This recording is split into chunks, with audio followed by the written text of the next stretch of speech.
ताकि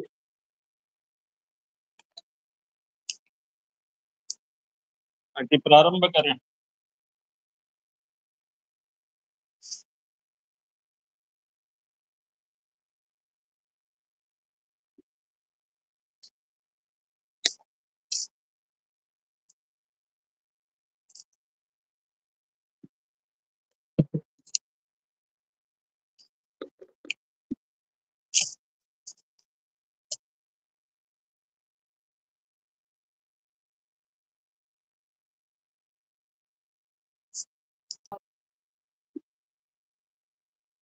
नीलाचल निवासाय नित्याय परमात्मने बलभद्र सुभद्राभ्याम जगन्नाथाय ते नमः। इस आज की कक्षा में आप सबका हार्दिक स्वागत एवं अभिनंदन करता हूं और आज की कक्षा प्रारंभ करता हूं। कल हमने बताया था कि वेद के 5 अंग हैं। वेद को 5 भागों में विभक्त करेंगे: विधि, मंत्र, नामधेय, निषेध और अर्थवाद। कल हमने विधि बताने से पहले भावना 2 प्रकार की बताई थी और भावना बताने के बाद विधि भी बताई थी कि विधि क्या है, विधि कितने प्रकार की होती है। यानी विधियां 5 प्रकार की होती हैं, 4 प्रकार की होती हैं: उत्पत्ति विधि, उत्पत्ति विधि, विनियोग विधि, प्रयोग विधि और अधिकार विधि। विधि का लक्षण भी बताया था और उनका उदाहरण भी साथ साथ में बताया था। जहाँ कर्म के स्वरूप का बोध हो उसको हम उत्पत्ति विधि कहते हैं। जहाँ अंग प्रधान भावना का बोध हो, संबंध का बोध हो, उसको विनियोग विधि कहते हैं। विनियोग विधि के 6 सहकारी कारण भी हमने बताया था। और उसके बाद जहाँ प्रयोग में शीघ्रता करनी हो, यानी प्रयोग जल्दी से जल्दी कैसे हो, इसको जहाँ ध्यान में रखा जाता है उसको प्रयोग विधि कहते हैं। प्रयोग माने अनुष्ठान, जो हमको यज्ञ करना है वह यज्ञ कैसे किस विधि से हम करें तो शीघ्र होगा। उसके बाद कर्म जन्य फल का जब हम कर्म जन्य फल का भोक्ता के रूप में निर्धारण करते हैं तो अधिकार विधि होती है। और फिर उसके बाद से हमने बताया था कि मंत्र किसे कहते हैं। प्रयोग समवेतार्थ अस्मारका मंत्रा, प्रयोग के दृष्टि से जो विषय का स्मरण कराएं उनको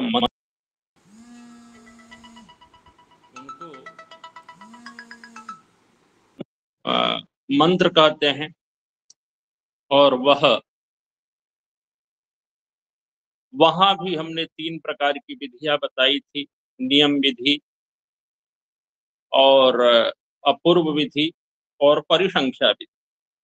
अब यहाँ हम चर्चा करते हैं नामधेय का। नामधेय यद्यपि 4 प्रकार का होता है, उससे पहले कहा कि नामधेय की आवश्यकता क्या है, नामधेय क्यों स्वीकार करें। तो कहा कि ये विध्यर्थ का परिच्छेदक होता है। विध्यर्थ का परिच्छेदक होता है। विधि और अर्थ का वो अलग करने वाला होता है। यानी किस विधि से किस विषय का उपस्थापन किया जाए, इसके लिए नामधेय की आवश्यकता होती।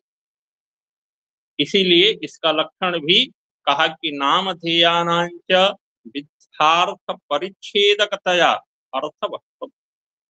कहा कि विधि के अर्थ का, अर्थ माने विषय, विधेय अर्थ का परिच्छेदक होता है। कौन सा अनुष्ठान करना है, किस विधि का प्रयोग करना है, इसका परिच्छेद करता है। इसको परिच्छेद का मतलब होता है अलग करता है। ये नामधेय कहा कि यहाँ उदाहरण दिया, उद्भिजा यजेत पशु काम। कहा कि पशु की कामना करने वाले लोग पशु काम याग करें, माने पशु काम यज्ञ करें, तो उद्भिदा नामक द्रव्य से करें। अगर पशु की कामना करना चाहते हो तो हमने कल एक उदाहरण भी दिया था आप लोगों को कि रुद्राभिषेक भगवान शंकर का कई चीजों से किया जाता है, कितने भी प्रकार से किया जाता है। जैसे दूध से करेंगे, उसका क्या फल होगा। आखू के रस से करेंगे, आखू मने आप लोग गन्ना जानते होंगे, आखू उसको उड़िया में कहते हैं। आखू के रस से करेंगे तो क्या फल मिलेगा, गिलोय के रस से करेंगे तो क्या फल मिलेगा। सबके अलग अलग फल है। उसी तरह एक ही यज्ञ हम अलग अलग अगर द्रव्य से करते हैं तो अलग अलग फल की प्राप्ति होती है। कहा कि जिस तरह दवा में एंटीबायोटिक होता है कि हर रोग में उसका प्रयोग होता है, उसी तरह जब हम भगवान शंकर का अभिषेक दुग्ध से करते हैं तो वह एंटीबायोटिक की तरह काम करता है। गिलोय के रस और कुशा के रस से करते हैं तो रोग निवृत्ति होती है। आंखों के रस से करते हैं तो लक्ष्मी की प्राप्ति होती है। इस तरह अनेक द्रव्यों से, तिल के तेल से करते हैं, तिल या तीसी के तेल से, अलसी के तेल से करते हैं तो शत्रु नाश होता है। इसी तरह एक ही देवता का अनेक प्रकार का अगर हम द्रव्य में परिवर्तन करते हैं तो द्रव्य में परिवर्तन करने से फल में भी परिवर्तन होगा, फल भी अलग अलग प्राप्त होगा। इस तरह के नियम बताए जाए। तो विधेय अर्थ का परिच्छेदन करना ये नामधेय का काम है। विधेय माने, विधेय का मतलब जो अनुष्ठान हम कर रहे हैं उस विषय को अलग करता है। तो कहा कि युद्धिजा यागे न पशु भावे। अगर पशु की कामना करते हो तो उद्भिजा या उद्भिद याग करो, उद्भिज द्रव्य के द्वारा याग करो तो पशु की प्राप्ति होगी। ये उदाहरण दिया। कहा कि नामधेय 4 प्रकार का होता है। कहा कि वो 4 प्रकार का है, मत्वर्थ लक्षणा के भय से, और वाक्य भेद के भय से, और तत्प्रख्य शास्त्र, और तद व्यपदेशात। तद व्यपदेश माने मत्वर्थ। आप लोगों ने व्याकरण कदाचित पढ़ा होगा तो व्याकरण में बताया है कि जब वाक्य सेंटेंस ठीक नहीं बैठ पाता है तो वहां मत्वर्थ लक्षणा करते हैं। आप लोगों ने लक्षणा भी पढ़ा होगा। शब्द जब हम साहित्य पढ़ते हैं तो 3 प्रकार के शब्दों की चर्चा है। जब हम व्याकरण पढ़ते हैं तो 1 या 2 प्रकार के शब्दों की चर्चा होती है, अभिधा लक्षणा और व्यंजना। ये साहित्य पढ़ेंगे तो अभिधा लक्षणा व्यंजना मिलता है। जहाँ जैसा मैं बोल रहा हूँ वैसा ही आपको अर्थ समझ में आए उसको अभिधा कहते हैं। यानी साक्षात जो संकेतित अर्थ है, जो शब्द जैसा बोला जा रहा है उसका अर्थ वैसा ही समझा जाए, इसको हम अभिधा कहते हैं। लेकिन जो शब्द जैसा कहा जाए उससे अलग अर्थ निकले उसको हम लक्षणा कहते हैं। और जो शब्द जैसा कहा जाए उससे किसी भिन्न अर्थ का बोध हो, लेकिन वह बोध कुछ लोगों को ही हो, सबको न हो। माने जिसके लिए हम कह रहे हैं उसी को बोध हो, उसको हम व्यंजना कहते हैं। इस पर भी थोड़ा सा, जैसे राम घर जाता है, हमने कहा कि राम घर जाता है तो राम घर जाता ही बोध हो रहा है, कोई दूसरा बोध नहीं हो रहा है। लेकिन हम कह दें कि गंगायाम घोषा, गंगा में, गंगा के प्रवाह में किसी का घर है, तो कहा कि गंगा के प्रवाह में घर नहीं हो सकता, तो गंगा के तीर में घर है, गंगा के तट में घर है, ये लक्षणा है। उसी तरह व्यंजना, क्या तुम मुझसे मिलने गए थे क्या? अब जो मिलने गया था उसको और जो पूछ रहा है उसको, दोनों को ही बोध होगा, तीसरे व्यक्ति को बोध नहीं होगा। इस तरह करके व्यंजना का प्रयोग हम करते हैं। तो यहाँ भी एक शब्द दिया कि मत्वर्थ लक्षणा। तो मतु प्रत्यय होता है व्याकरण में। तो व्याकरण में जो मतु प्रत्यय होता है, कहा कि मत्वर्थ, मतु प्रत्यय के अर्थ से, अर्थ के भय से हम लक्षणा कर लेते हैं। एक हमने शुरू शुरू में ये चीजें नहीं बताई थी आपको, कहा कि स्वर्गम भावयेत, ये एक उदाहरण आप लोगों को हमने बताया नहीं था, बता देता हूं। फिर एक उदाहरण आया था, वो दो प्रकार की विधियां होती हैं, गुण विधि और विशिष्ट विधि। कहा कि गुण विधि और विशिष्ट विधि कहाँ हम करते हैं? जब हम विधि का निरूपण कर रहे थे तो वहां इसलिए नहीं बताया था कि प्रकरण भिन्न हो जाएगा, नामधेय में ये प्रकरण आएगा, इसीलिए वहां नहीं बताया था। कहा कि जहां मानांतरेण, कर्म मानांतरेण प्राप्तम तत्र उद्देश्येन गुण मात्रम विधत्ते। कहा कि मान लो कि कोई यज्ञ प्राप्त हो गया, हमने कल उदाहरण दिया था, यजेत स्वर्ग काम, स्वर्ग की प्राप्ति अगर चाहते हो तो याग करो। कहा कि यहाँ कर्म तो प्राप्त हो गया, तो कह दिया ज्योतिषो में न स्वर्ग काम हो यजे, ज्योतिषोम याग करो अगर स्वर्ग चाहते हो। तो ज्योतिषोम याग तो प्राप्त हो गया, या अग्निहोत्रम जुहियात स्वर्ग काम, तो यहाँ अग्निहोत्र कर्म तो प्राप्त हो गया, लेकिन अग्निहोत्र याग किस द्रव्य से करें, किस सामग्री से करें, ये प्राप्त नहीं हुआ।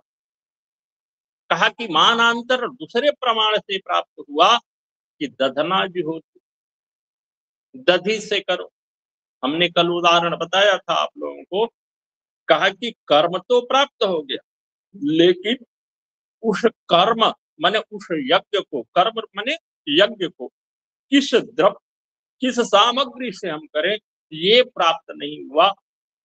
तो वहां हम गुण विधि करते हैं, यानी गुण का विधान करते हैं कि किस गुण से, यानी किस द्रव्य से हमको करना। कहा कि जब गुण का विधान हमने कर दिया तो दो वाक्य बन गया। कहा कि अग्निहोत्रम जुहियात स्वर्ग काम, अग्निहोत्रम जुहियात स्वर्ग काम एक वाक्य बना। दूसरा वाक्य बन गया दधना जुहोती, कहा कि दधि से हवन करो। कहा कि एक वाक्य बना कि अग्निहोत्र स्वर्ग की कामना है तो अग्निहोत्र याग करो, एक वाक्य हुआ। दूसरा वाक्य हुआ कि दधि से याग करो, अब दो वाक्य बन गया। तो दो वाक्य बन गया, जहां भी दो वाक्य होता है वहां वाक्य भेद होता है। कहा कि एक ही स्थल में जब दो वाक्य प्राप्त हो जाए उसको कहते हैं वाक्य भेद। हरिओम। कहा कि जब वाक्य भेद हो जाए तो क्या करें? तो उसके लिए एक विधि बनाया, वो विशिष्ट विधि उसका नाम। कहा कि यत्र तु उभयम अप्राप्त, कहा कि एक विशेष स्थल होता है, विशिष्ट विधि कहाँ करते हैं वो जानिए, कि जहां दोनों अप्राप्त हो जाए, कर्म भी प्राप्त नहीं है और गुण भी प्राप्त नहीं है। कहा कि यजेत स्वर्ग काम, यजेत स्वर्ग काम में गुण भी प्राप्त नहीं है और कर्म भी प्राप्त नहीं।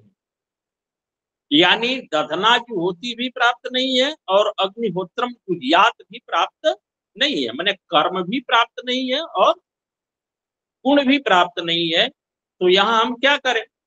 तो कहा कि जहां दोनों अप्राप्त हो वहां एक विशिष्ट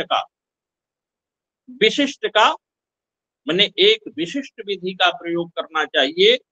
कहा कि सोमेन यजेत, यहाँ सोम गुण प्राप्त हो गया लेकिन याग प्राप्त नहीं हुआ। तो याग प्राप्त नहीं हुआ तो यहाँ वाक्य भेद होता है। कहा कि उभय अभिधाने वाक्य भेद। कहा कि उभय का जो अभिधान है, मैंने दोनों में किसी का विधान नहीं किया गया, दोनों अलग अलग रूप से प्राप्त किए गए, वहां वाक्य भेद होता है। तो वहां वाक्य भेद करने पर गुण विधि करते हैं, और गुण विधि जहां भी होती है वहां मत्वर्थ लक्षणा जरूर होता है। ये ध्यान में रखिएगा कि जहां भी गुण विधि होती विशिष्ट विधि होती है वहां मत्वर्थ लक्षणा अवश्य करते हैं। तो इसका स्वरूप बना लेते हैं सोमवता यागे न इष्टम भावयेत। सोमवता, तो सोमवता जो शब्द है उस सोमवता शब्द में सोमवता यागे न, तो सोमवता जो शब्द है उस सोमवता शब्द में मत्वर्थ लक्षणा हुआ है। तो इस प्रकार से हम विशिष्ट विधि जहां भी होती है वहां विशिष्ट विधि में मत्वर्थ लक्षणा निश्चित होता है। कहा कि दो चीजें इस विधि में बताया, एक तो वाक्य भेद और दूसरा मत्वर्थ लक्षण। कहा कि यहाँ चार तरह से हम करते हैं, चार भेद बताया। मत्वर्थ लक्षणा भयात, वाक्य भेद भयात, तत्प्रख्य शास्त्रात और तद व्यपदेशात। ये चार शब्द चार नामधेय बताया और चारों नामधेय का उदाहरण सहित हम बता रहे हैं, आप समझने का प्रयास कीजिए। उद्भिदा यजेत पशु काम, ये मत्वर्थ लक्षणा का उदाहरण है कि युद्भिदा या यजेत पशु काम। कहा कि पशु की कामना अगर है तो उद्भिदा नामक याग करो, उद्भिदा नामक याग करो। कहा कि यहाँ उद्भिदा नामक याग में मत्वर्थ लक्षणा कर लेंगे और मत्वर्थ लक्षणा करने से वाक्य बन जाएगा उद्भिदवता यागेन पशुम भावये। कहा कि उद्भिदवता यागेन पशुम भावये। यहाँ उद्भिद जो शब्द है, उद्भिद में हम मत्वर्थ लक्षणा कर लिए और मत्वर्थ लक्षणा करके हम संपूर्ण वाक्य बना लिए। कहा कि दो वाक्य प्राप्त था, युद्भिदा यजेत पशु काम, यानी दो वाक्य बन रहा था, यहाँ कर लिया उद्भिदवता यागेन पशुम भावये। तो उद्भिद शब्द में हमने मत्वर्थ लक्षणा कर लिया। इस प्रकार से मत्वर्थ लक्षणा के भय से भी हम वाक्य का समन्वय करते हैं। तो मत्वर्थ लक्षणा के भय से जहां वाक्य का समन्वय करते हैं उसको हम कहते हैं ये मत्वर्थ लक्षणा भयात। दूसरा वाक्य बनता है उद्भिदा अग्निहोत्रम जुहुयात स्वर्ग काम। कहा कि उद्भिद से अगर स्वर्ग की कामना करते हो तो भी उद्भिद याग करना चाहिए। कहा कि दूसरा है वाक्य भेद भयात। कहा कि ऐसा सेंटेंस न प्राप्त हो जाए, कि ऐसा वाक्य न प्राप्त हो जाए जिसके कारण से वाक्य भेद हो जाए, माने एक वाक्य दूसरा और दूसरे का अर्थ निकले दूसरा, माने एक वाक्य का दूसरा अर्थ निकल रहा है और दूसरे का भी दूसरा अर्थ निकल रहा है, तो वहां वाक्य भेद होता है। कहा कि उसका उदाहरण दिया चित्रया यजेत पशु काम। कहा कि चित्रया यजेत पशु कामः, कह कि चित्रया यानी दधु दधि मधु पय घृत ये सब मिला करके और एक पशु की कामना करना चाहते हो तो चित्रया यानी कई प्रकार के सामग्रियों को एक जगह मिलाओ और मिला करके वहां याग करो। इस तरह करके तो वहां वाक्य भेद होता है और वाक्य भेद होने से अंतिम जो वाक्य बनता है चित्र यागेन पशुम भावयेत। याग शब्द का यहाँ प्रयोग नहीं है। कहा कि जो पहला सेंटेंस हमने बोला वो बोला वाक्य बोला, कहा कि चित्रया यजेत पशु काम, कहा कि चित्रया के द्वारा, चित्रया नामक द्रव्य के द्वारा, अब चित्रया नामक द्रव्य के द्वारा, चित्रा नामक द्रव्य के द्वारा पशु की कामना करो। अब ये द्रव्य है, याग तो प्राप्त नहीं है, तो याग कहीं और से प्राप्त होगा, तो वाक्य भेद हुआ। तो वाक्य भेद होने के कारण यहां बता दिया कि चित्रया यागेन पशुम भावयेत। वाक्य का समन्वय करने के लिए दोनों वाक्यों को मिला करके एक बना दिया और चित्रया यागेन पशुम भावयेत। तो इस प्रकार से वाक्य भेद के भय से भी हम नामधेय करते हैं। उसके बाद आता है तत्प्रख्य शास्त्रार्थ। कहा कि तत्प्रख्य शास्त्र क्या है? कहा कि तत्प्रख्य शास्त्र का मतलब होता है अग्निहोत्रम जुहोति। कहा कि अग्निहोत्रम जुहोति। अब यहाँ थोड़ा सा एक चीज हम आपको बता दें कि अग्निहोत्र एक याग है, लेकिन अग्निहोत्र याग करने का अधिकारी कौन है? कहा कि अग्निहोत्र याग सभी लोग नहीं कर सकते। कहा कि अग्निहोत्री कुछ लोग होते हैं, कदाचित आप लोग देखे हो नहीं देखे हो। अग्निहोत्री उनको कहते हैं जो विवाह के समय जो अग्नि प्रज्वलित होती है, विवाह मंडप में जो अग्नि प्रज्वलित होती है, उसी अग्नि को वो अपने साथ लेकर के आता है और वह अग्नि उसके मृत्यु पर्यंत प्रज्वलित रहती है। आप लोग शायद नहीं देखे हो अग्निहोत्री किसी व्यक्ति को, लेकिन इस तरह जब मैं काशी में रहता था तो वो काशी में इस तरह के व्यक्ति एक ही प्राप्त थे, अब वो भी इस दुनिया में नहीं है। तो अग्निहोत्र अग्निहोत्र याग वही कर सकता है जो पहले से अग्निहोत्री हो। अग्निहोत्री वही है जो अपने विवाह के समय जो विवाह मंडप में अग्नि प्रज्वलित हुई उसको अपने साथ लेकर के आया और लेकर के वह अपने जीवन में हमेशा उसको प्रज्वलित रखता है, उसी को अग्निहोत्री कहते हैं। और जो अग्निहोत्री होता है वही अग्निहोत्र याग करने का अधिकारी है। कहा कि यहाँ अग्निहोत्र शब्द का नामधेय तत्प्रख्य शास्त्र के द्वारा हुआ है। तत्प्रख्य शास्त्र का मतलब होता है कि जिस शास्त्र में याग का वर्णन है, जिस शास्त्र में जहां जिस प्रकरण में याग का वर्णन किया गया है, वही अग्निहोत्री का भी वर्णन किया गया। अग्निहोत्र याग है और अग्निहोत्री किसी व्यक्ति का नाम। अग्निहोत्री कहने का मतलब व्यक्ति, अग्निहोत्र कहने का मतलब याग।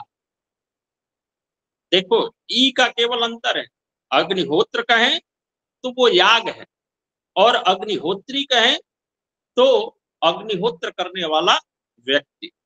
कहा कि यहां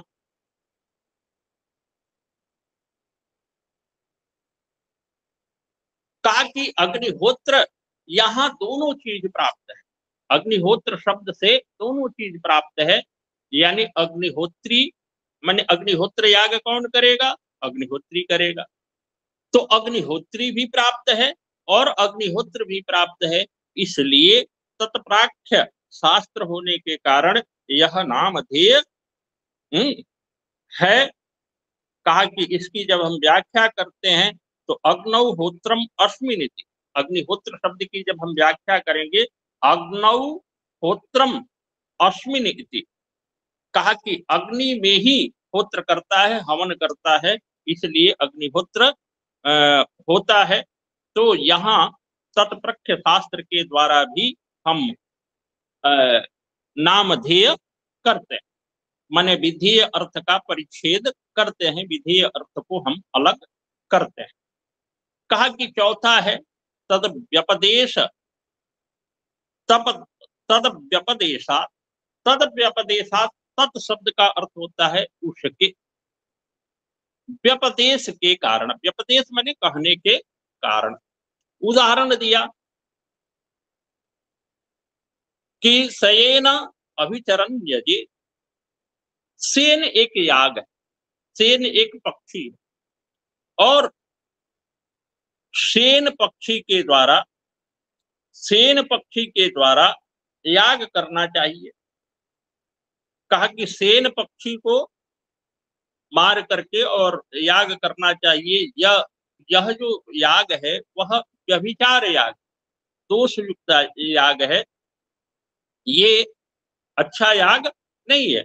आप लोगों को बता दूं, जब आप तंत्र आदि शास्त्र पढ़ेंगे तो उसमें बताया जाएगा कि याग, एक ही याग 3 प्रकार से किया जा सकता है, तामसिक भी, राजसिक भी और सात्विक। जो अपने कल्याण के लिए, विश्व के कल्याण के लिए जो हम याग करते हैं वही याग, द्रव्य भी वही है, लेकिन करने का तरीका अगर अलग होगा तो फल भी अलग होगा। जब हम सात्विक विश्व के कल्याण के लिए, किसी और के कल्याण के लिए, अपने कल्याण के लिए अगर हम कोई याग करते हैं और वो सात्विक भावना से करते हैं, सात्विक द्रव्यों से करते हैं, तो वो याग सात्विक होगा।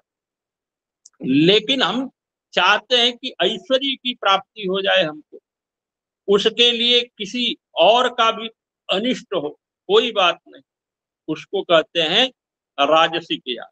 लेकिन वही किसी के मारने के लिए, किसी को मारने के लिए, किसी को मारण मोहन उच्चाटन, आप लोगों ने नाम सुना होगा, कोई मर जाए इसके लिए याग करें, कोई देश छोड़ करके चला जाए इसके लिए याग करें, घर छोड़ करके चला जाए इसके लिए याग करें, ये सारे याग तामसिक याग है। ये जो बंगलामुखी मंत्र का जाप होता है, ये सब, ये तो यहाँ कहा कि सेन अभिचरण यजे, कहा कि सेन पक्षी के द्वारा याग करो। कहा कि यह तामसिक याग है, यह व्यभिचार युक्त है, ये याग करना तो चाहिए। जो शत्रु को मारना चाहता है वो लोग इस तरह का अनुष्ठान करते हैं। कहा कि सेन याग यह तत्शास्त्र व्यपदेश है, यानी शास्त्र में बताया गया है इसलिए करना चाहिए, जबकि इसका निषेध भी आगे चल करके किया गया है कि तामसिक याग का प्रयोग नहीं करना चाहिए, यानी तामसिक याग अच्छा नहीं होता है। इस प्रकार से नामधेय 4 प्रकार का होता है। कहा कि जब हम वेद की व्याख्या करते हैं तो विद ज्ञाने धातु से वेद शब्द की उत्पत्ति हुई। विद ज्ञाने धातु से घय प्रत्यय करते हैं तो वेद शब्द बनता है, जिसका अर्थ होता है ज्ञान। विद ज्ञाने धातु से जब हम वेद शब्द की निष्पत्ति करते हैं तो इसका अर्थ है ज्ञान। कहा कि जब वेद ज्ञान स्वरूप है तो अज्ञान नहीं होगा वेदों में। कहा कि देखो, वेदों में अज्ञान की भी चर्चा है, केवल ज्ञान की चर्चा है ऐसा नहीं है, अज्ञान की भी चर्चा है। तो कहा कि जब अज्ञान की चर्चा है तो फिर विद ज्ञाने धातु से वेद शब्द की निष्पत्ति क्यों किया? वेद को हम ज्ञान स्वरूप ही मानते हैं, अज्ञान स्वरूप तो मानते नहीं है। लेकिन अज्ञान की भी चर्चा है, जब अज्ञान की चर्चा है तो विद ज्ञाने धातु से जो बना वेद शब्द है वह ज्ञान स्वरूप कैसे हुआ, ये प्रश्न हुआ। कहा कि देखो, जितने भी अज्ञान की चर्चा है वो सारे अज्ञान की चर्चा ज्ञान के रूप में किया गया। वेद में जितने भी अज्ञान की चर्चा प्राप्त होती है वह ज्ञान के दृष्टि से हुई। कहा कि ये क्या अर्थ है कि अज्ञान की चर्चा ज्ञान के दृष्टि से करना। कहा कि बता देता हूं। कहा कि देखो, अज्ञान को हम तभी रोक सकते जब उसका ज्ञान हो। ज्ञान, अज्ञान को दूर तभी हम कर सकते हैं जब उसका ज्ञान हो। अगर अज्ञान का हमको ज्ञान ही नहीं होगा तो अज्ञान की निवृत्ति संभव नहीं है। इसलिए जो भी, अब जैसे उदाहरण के रूप में देख लीजिए, मां हिंसात सर्वाणि भूतानि। कहा कि हिंसा किसी की भी नहीं करनी चाहिए। किसी भी महाभूत में कोई भी हो उसकी हिंसा नहीं करनी चाहिए, ये बता दिया। कहा कि ठीक है, नियम बना दिया। अब बताया, दूसरा उदाहरण दिया कि षट्शतानि नियुज्यन्ते अश्वमेधस्य प्रथमे हनि, कि 600 पशुओं का हवन करना चाहिए अश्वमेध याग में। कहा कि एक जगह आपने नियम बनाया कि किसी भी महाभूत में कोई भी जीव हो उसकी हत्या नहीं करनी चाहिए, मां हिंसा सर्वाणि भूतानि। और दूसरे जगह आपने नियम बना दिया कि अश्वमेध याग में पशुओं का हवन करना चाहिए। तो हिंसा तो हुई। तो कौन सा सत्य है, हिंसा नहीं करना सत्य है कि हिंसा करना सत्य है? कहा कि देखो, नियम दो प्रकार के होते हैं, उत्सर्ग और अपवाद। उत्सर्ग उसे कहते हैं कि जो हम सामान्य नियम बनाते हैं कि अमुक अमुक काम नहीं करना चाहिए, ये सामान्य नियम। लेकिन विशेष नियम उसे कहते हैं जो सामान्य नियम को बाधित करके और किया जाए। जैसे आप ही के यहाँ कई ऐसी विवाह शादी में भी कई ऐसे चीज होते हैं कि ये शास्त्र में नहीं लिखा है फिर भी मेरे घर होता है। कहा कि शास्त्र में नहीं लिखा है फिर भी हमारे घर होता है। जैसे कई लोग कहते हैं कि हमारे यहाँ तो बच्चे का मुंडन कराना शुभ नहीं माना जाता है, व्रतबंध कराना शुभ नहीं है। व्रतबंध किया था और कोई डेथ कर गया था, इसलिए हम व्रतबंध हम लोग नहीं करते हैं। किसी मंदिर में जा करके और व्रतबंध पहना देते हैं। इस तरह के 50 लोक में चीजें मिलती हैं। कहा कि इसको बाधित करके जो नियम लगे, मैंने शास्त्र ने बताया है कि सामान्य रूप से बताया है कि ब्राह्मण क्षत्रिय वैश्य को व्रतबंध करना चाहिए। विशेष नियम लगा दिया कि नहीं, हमारे यहाँ तो ऐसा हुआ था तो कोई डेथ कर गया था, ये विशेष नियम है। तो उसी तरह सामान्य नियम बनाया कि महाभूतों में रहने वाले किसी भी जीव की हत्या नहीं करनी चाहिए, ये सामान्य नियम। विशेष नियम बना दिया। आप लोग व्याकरण कदाचित पढ़े हो। सामान्य नियम बनाया, आदिंग गुण अत इंग च गुण संज्ञा स्यात्, ये सामान्य नियम बनाया। कहा कि अ के बाद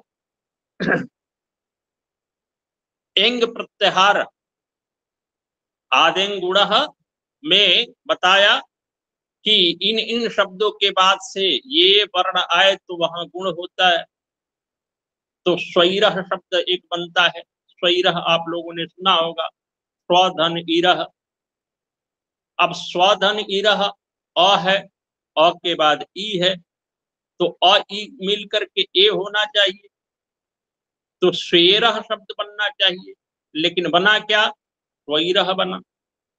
अब स्वैरह कैसे बन गया, तो यहाँ अपवाद नियम लगा, विशेष नियम लगा। कहा कि विशेष नियम क्या है, बना दिया पाणिनि ने कि स्व शब्द के बाद अगर ईर शब्द आए, ईर ईरह ईरिणः, ये 3 शब्द आए तो वहां यद्यपि गुण प्राप्त है फिर भी वृद्धि ही होगी, गुण नहीं होगा। कहा कि प्राप्त तो गुण था लेकिन हुआ क्या, वृद्धि हुई। उसी तरह और भी प्राप्त वृद्धि थी लेकिन हुआ दीर्घ। इस तरह करके माने एक सामान्य नियम होता है, उसको बाधित करके कोई दूसरा नियम लगे, उसको हम विशेष नियम कहते हैं। तो सामान्य नियम ये है कि वेद में सब कुछ ज्ञान स्वरूप ही है, लेकिन विशेष नियम है कि उस ज्ञान को कराने के लिए अज्ञान की निवृत्ति आवश्यक है। अज्ञान की निवृत्ति तभी होगी जब अज्ञान का सम्यक ज्ञान हो। सम्यक ज्ञान जब तक अज्ञान का नहीं होगा तब तक ज्ञान संभव नहीं। इसीलिए जो जो अज्ञान है वेदों में उनको हम निषेध वाक्य कहते हैं, उनका निषेध करते हैं कि अमुक अमुक काम पहले बता देते हैं, उसके बाद कहते हैं कि ये काम नहीं करना चाहिए। जैसे हमने अभी बताया कि सेनेन व्यभिचरन् यजेत, अगर शत्रु का की मृत्यु करना चाहते हो तो सेन याग करो। कहा कि याग तो हमने बताया, लेकिन ये भी बताया कि सेन याग करना उचित नहीं है, ये तामसिक याग है और तामसिक याग कभी भी मनुष्य के लिए उचित नहीं होता, ये भी बताया। तो कहा कि निषेध निषेध करना चाहिए, तो निषेध करने के लिए निषेध वाक्य की चर्चा हम करते हैं। तो उसका लक्षण बनाया पुरुषस्य निवर्तकम वाक्यम निषेधः, जो जहां पुरुष की निवृत्ति कराई जाए। देखो जो जो विधियां हैं उसमें प्रवृत्ति हो, ज्ञान में प्रवृत्ति होनी चाहिए, लेकिन अज्ञान में हमारी निवृत्ति होनी चाहिए। अज्ञान हम जान जाए कि ये अज्ञान है, ये अच्छा काम नहीं है, तो वहां हमारी प्रवृत्ति नहीं होनी चाहिए, निवृत्ति होनी चाहिए। इसीलिए कहा कि पुरुषस्य निवर्तकम वाक्यम निषेधः, कहा कि जो पुरुष को निवृत्त कर दे ऐसे जो वाक्य हैं उनका नाम निषेध है। कहा कि पुरुषस्य निवर्तकम, कहा कि यह पुरुषस्य निवर्तकम वाक्यम जो होता है वह नए से हमेशा प्रयुक्त होता है कि नए बने नहीं करना चाहिए। नए समास आप लोगों ने पढ़ा होगा, कहा कि नए समास माने नए के द्वारा ये निषेध करते हैं कि नए अमुक अमुक काम नहीं करना चाहिए। कहा कि नेक्षतो आद्यंतम, आदित्यम इसका ये उदाहरण है। कहा कि नेक्षतम माने आदित्य का क्षय नहीं होता, नेक्षतम माने आदित्य का क्षय नहीं होता। कहा कि जो पुरुष का निवर्तन कर दे, प्रवर्तन कर दे, हटा दे, उस काम से रोक दे, उसको हम रोक दे, उसको हम निषेध वाक्य कहते हैं। माने पुरुष की प्रवृत्ति बंद कर दे, उसको निषेध वाक्य करते हैं। कहा कि उसके बाद आता है, इसके भी बहुत सारे भेद हैं, हम भेदों की चर्चा यहाँ नहीं कर रहे हैं। उसके बाद आता है अर्थवाद। कहा कि अंतिम जो प्रकरण है इसका वो अर्थवाद है। कहा कि प्रशस्त निंदा निंदान्यतर परम वाक्य वाक्यम अर्थवाद।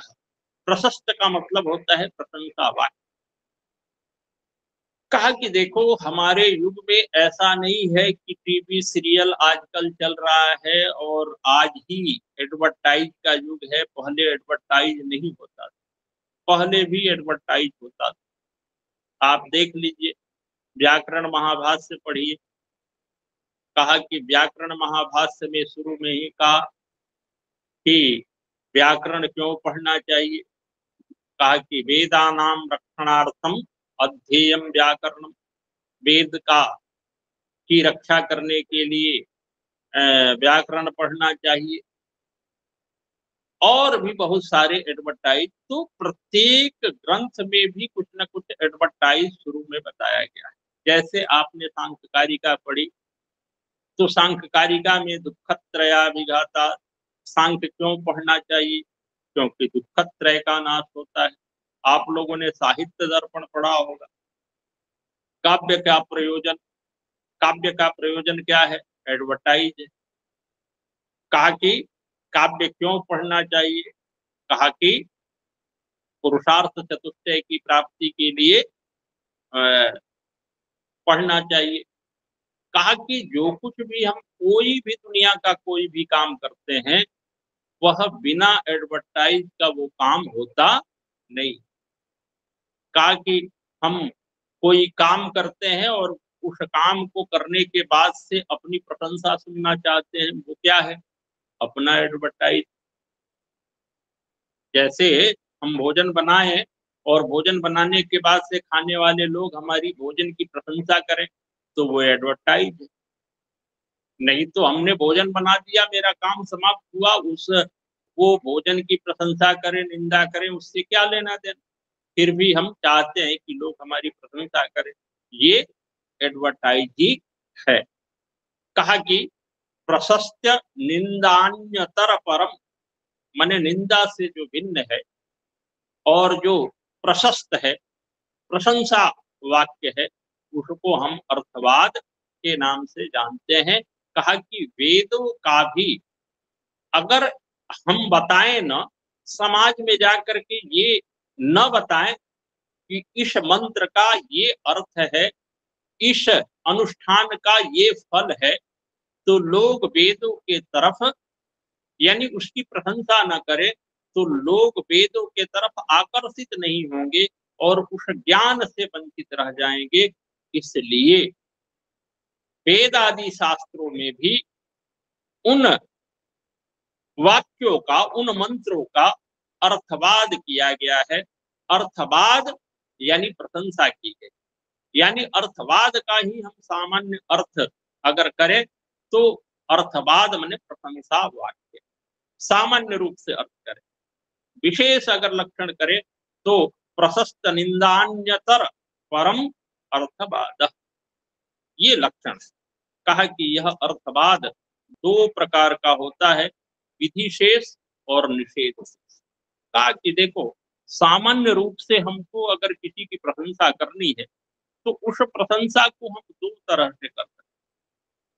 कहा कि जैसे 50 लोग खड़े हैं और 50 लोग में किसी एक व्यक्ति की हमको प्रशंसा करनी, कहा कि एक व्यक्ति की प्रशंसा करनी है तो कैसे करेंगे?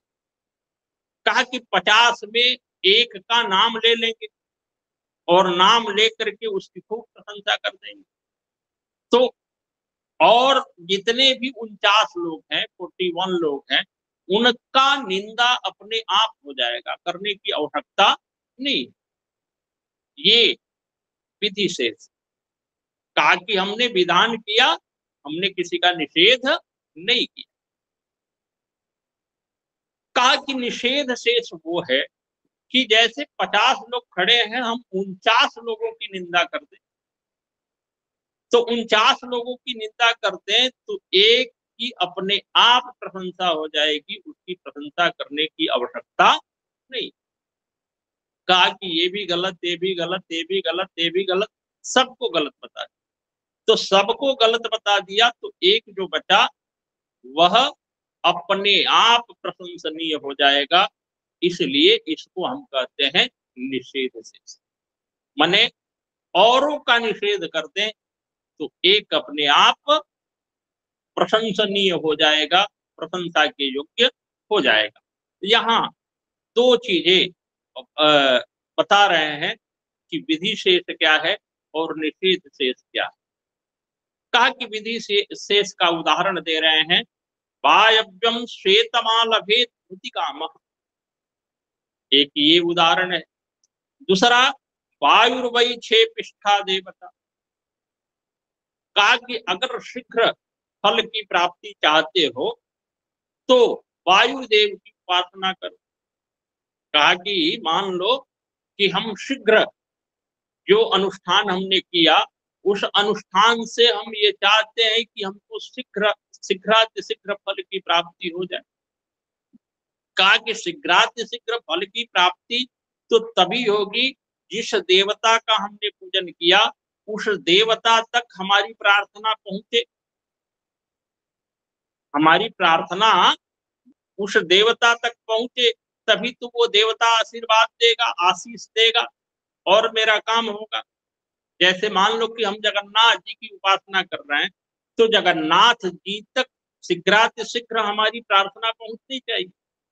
कहा कि शीघ्र पहुंचाने के लिए कोई ना कोई ऐसा साधन हो, माध्यम हो जो पहुंचा दे। तो उदाहरण दिया, वायव्यम श्वेतमालभेद पशुकाम। श्वेतमालभेद माने पुण्य, भूतिकाम। अगर अपना कल्याण चाहते हो, फल प्राप्त करना चाहते हो तो वायु देवता की उपासना करो। क्यों? क्योंकि वायु देवता ही शीघ्रगामी है। वायु वही क्षेपिष्ठा देवता। क्षेपिष्ठा का मतलब होता है कि शीघ्र। वायु शीघ्र हमारी प्रार्थना को उस देवता तक पहुंचाने में समर्थ है। तो वायु उस देवता तक हमारी प्रार्थना पहुंचाएंगे और दूसरा वायु उधर से फल भी लेकर के हमारे पास समर्पित करेंगे। तो इसलिए वायु का विधान, अगर कोई शीघ्र फल प्राप्त करना चाहता है तो वायु की उपासना करे, वायु देवता की उपासना करे। इस तरह की चर्चाएं विधि शेष में की गई। कहा कि निषेध शेष क्या है? तो निषेध शेष का उदाहरण दिया। कहा कि ब्रह्मर्षि भी रजतम न दे। ब्राह्मण को कभी रजत यानी चांदी नहीं देना चाहिए। ब्राह्मण को चांदी दान नहीं करना चाहिए। सुवर्ण दान तो करना चाहिए, द्रव्य दान करना चाहिए। देखो, सुवर्ण दान की ही परंपरा है, लेकिन हम आजकल सुवर्ण तो कम है, इसलिए हम पैसा देते हैं। ब्राह्मणों को गाय दान देनी चाहिए। अब गाय दान करने का सामर्थ्य तो है नहीं, उतना पैसा है नहीं, तो गाय के एवज में हम क्या करते हैं? द्रव्य दान कर देते हैं, पैसा दान कर देते हैं। तो यहाँ कह रहा है कि ब्रह्मर्षि भी रजतम न देयम्। कहा कि ब्राह्मण को रजत नहीं देना चाहिए, चांदी दान में नहीं देना चाहिए। कहने के लिए कह दिया। कहा कि अगर दान दिया तो, अगर हम ब्राह्मण को रजत दे तो क्या हो जाए? तो कहा कि सो अरोदित इति, यद अरोदित तद रुद्रस्य रुद्रत्वम। कहा कि किसी ने किसी ब्राह्मण को रजत दान दिया और दान देने से सो अरोदित, उसको रोना पड़ा, बाद में उसका अनिष्ट हुआ, उस पर विपत्ति आई और विपत्ति आई उसको रोना पड़ा। इस तरह करके निषेध किया गया है कि ब्रह्मर्षि भी रजतम न देयम्। कहा कि देखो, वायुर्वै क्षेपिष्ठा देवता, वायु की उपासना करो क्योंकि शीघ्र फल की प्राप्ति हो जाएगी। ये विधान किया गया। निषेध क्या किया गया? निषेध शेष क्या है? निषेध इसलिए किया गया कि ब्रह्मर्षि को रजत नहीं देना चाहिए। इस तरह करके विधि शेष और निषेध शेष तीन प्रकार के, दो प्रकार के बताए गए। कहा कि उसके बाद ये तीन इसके भेद हैं, गुणवाद, अर्थवाद और भूतवाद, भूतार्थवाद। गुणवाद, अनुवाद और भूतार्थवाद। कहा कि गुणवाद क्या है? कहा कि जहां विरोध हो वहां गुणवाद करते हैं, जहां विरोध न हो उसको हम अनुवाद कहते हैं। अनुवाद माने सेम टू सेम उसका ट्रांसलेट करके हम उसको ग्रहण कर लेते हैं, उसको अनुवाद कहते हैं। और भूतार्थवाद यानी जिसमें भूतों की रक्षा हो, महाभूत समाज का कल्याण हो, उसको भी हम अवधारित करते हैं। तो इस तरह करके इसके तीन फल हैं, अर्थवाद के, गुणवाद, अनुवाद और भूतार्थवाद। कहा कि ये तीन प्रकार के ही फलों को हमको स्वीकार करना चाहिए। इस तरह करके ये आपका अर्थ संग्रह इस समय समाप्त हुआ। अगर किसी को अर्थ संग्रह में शंका हो तो वो निश्चित पूछे।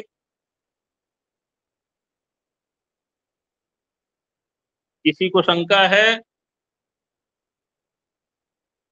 जिज्ञासा है किसी को?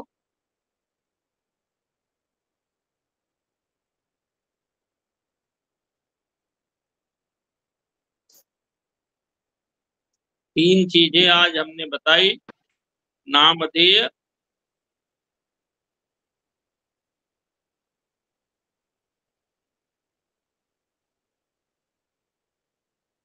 हरिओम।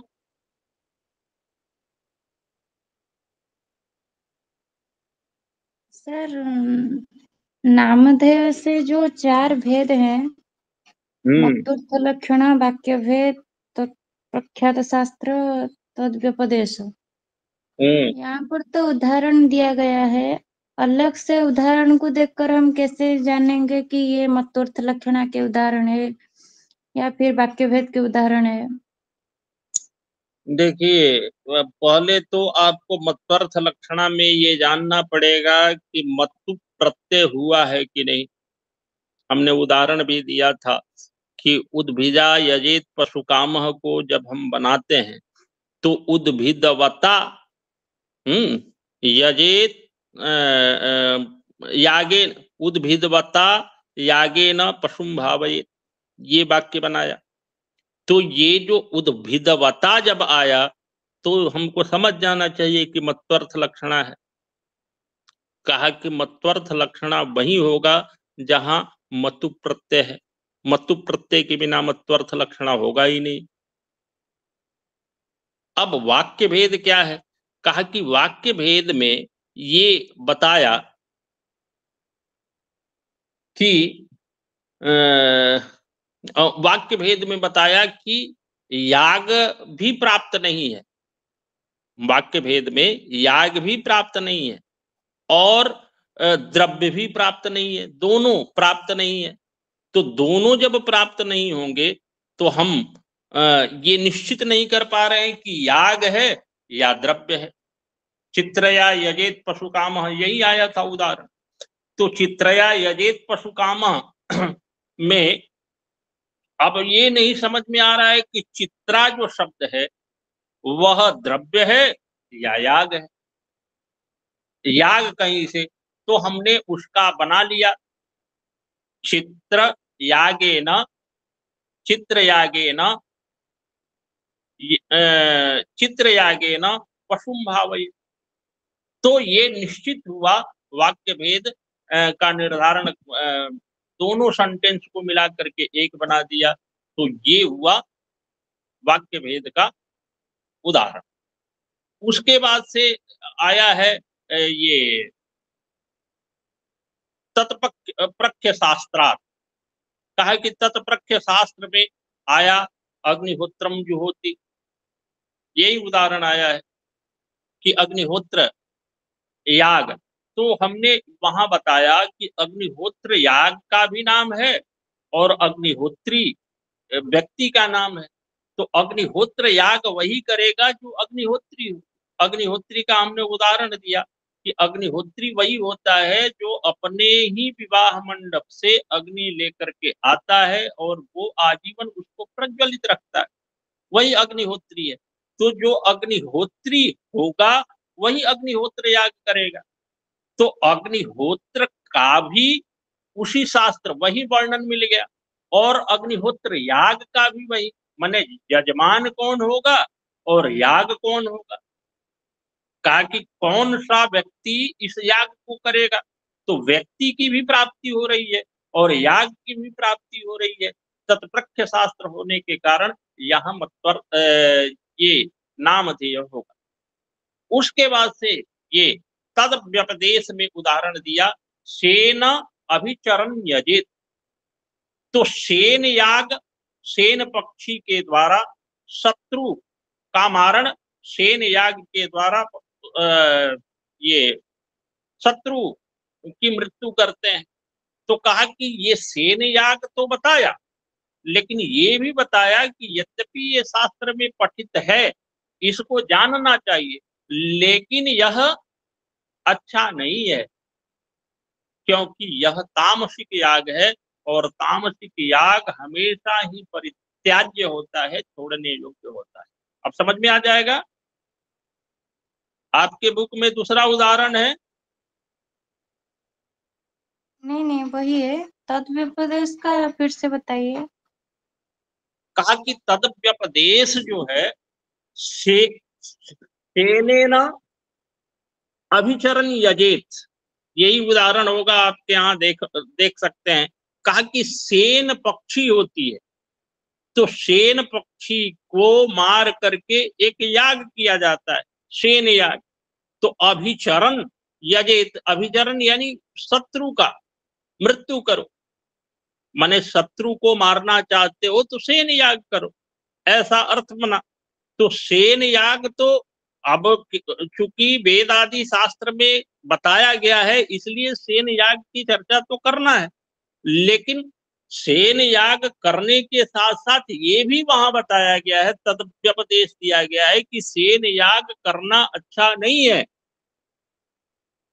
क्योंकि सेन याग करना ये तामसिक याग है, सात्विक याग नहीं है।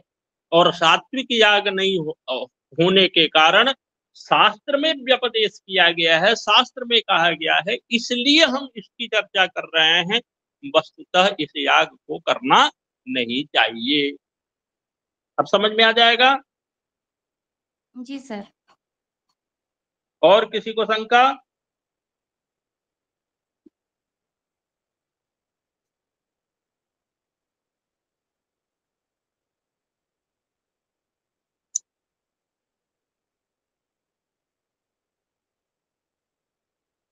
और किसी को शंका है, जिज्ञासा है?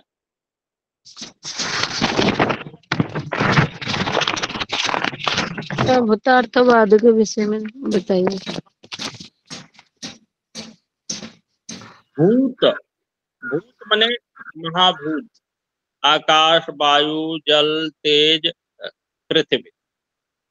तो भूतार्थ का अर्थ होता है भूत का जो विषय है, अर्थ माने विषय, ठीक है।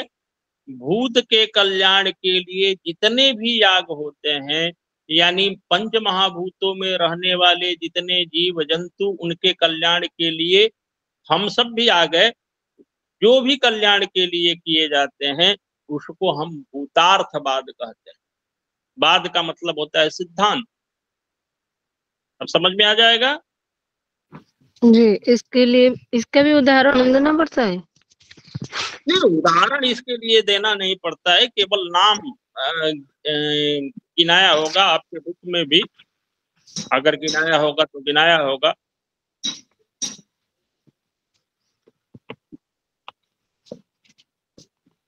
अब एक आपका बुक बचा है वेदांत सार। और जिज्ञासा हो तो पूछिए, नहीं तो फिर वेदांत सार प्रारंभ करेंगे।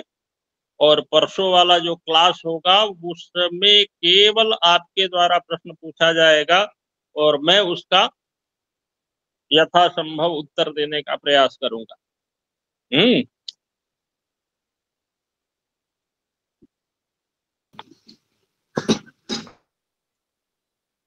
और कोई जिज्ञासा किसी की? नहीं सर, वेदांत सर पर। कहा कि हमने शुरू में बताया था आप लोगों को कि वेद के जो 4 भाग हैं, माने वेद का जो परिमाण है, वेद का जो स्वरूप है, स्वरूप के अनुसार जो हम चार भेद करते हैं, संहिता, ब्राह्मण, आरण्यक और उपनिषद। संहिता उसे कहते हैं जिसमें ऋचाओं की चर्चा है। ऋग्वेद संहिता, यजुर्वेद संहिता, सामवेद संहिता, अथर्ववेद संहिता। फिर उसके बाद से ब्राह्मण ग्रंथ लिखे गए, यानी किस क्रम से मंत्र रहना चाहिए ये बताया गया ब्राह्मण ग्रंथों में। उसके बाद वानप्रस्थ आश्रम के लिए आरण्यक लिखे गए। 4 आश्रम हैं, आप लोगों ने ब्रह्मचर्य, गृहस्थ, वानप्रस्थ और संन्यास। तो ये जो ग्रंथ लिखे गए आरण्यक, वो आरण्यक, अरण्य का मतलब होता है जंगल। जंगल वासियों ने इस, जो लोग वानप्रस्थी थे उन लोगों के नियम बताए गए और उन्हीं लोगों का वो नियम है।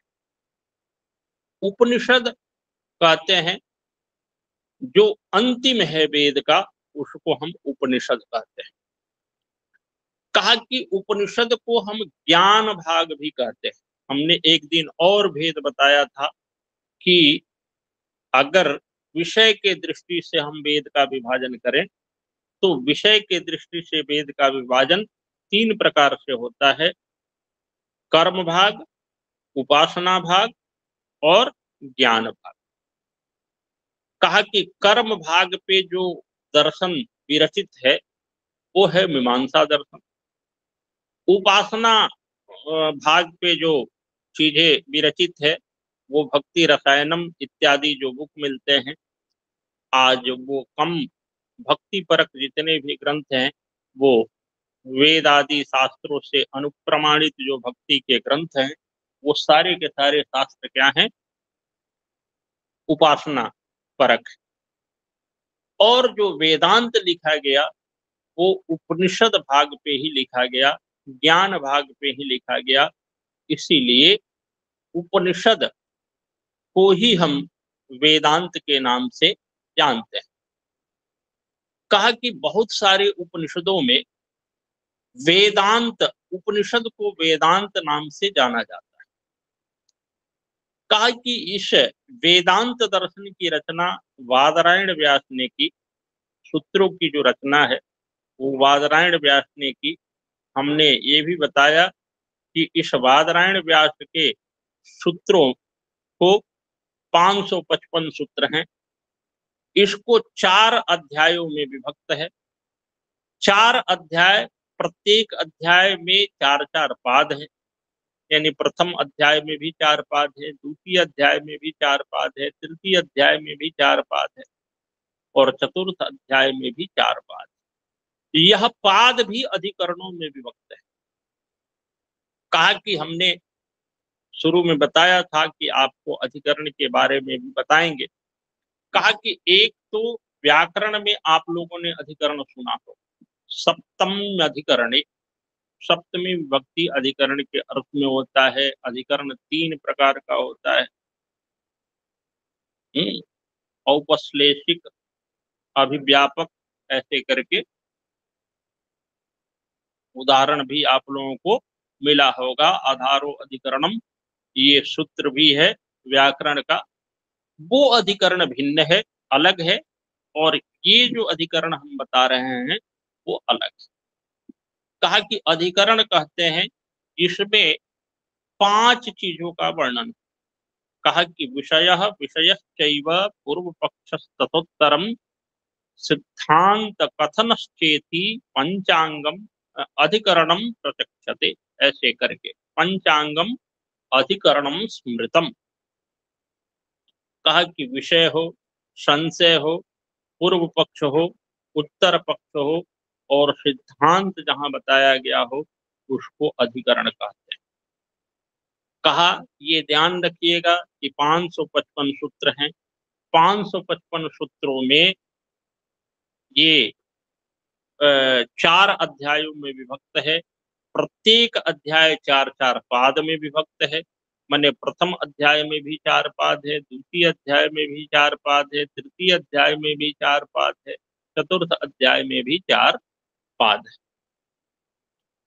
कहा कि इन 4 पादों में से 4 पाद माने प्रत्येक पाद अधिकरणों में विभक्त है।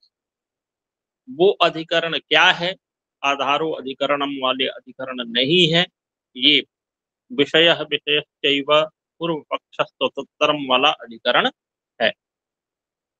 अब हम संप्रदाय के दृष्टि से देखें तो वेदांत के 10 संप्रदाय, वेदांत के 10 संप्रदाय हैं और उन संप्रदायों की हम चर्चा यद्यपि नहीं करते हैं। आप नाम जानना चाहें तो बता दूंगा।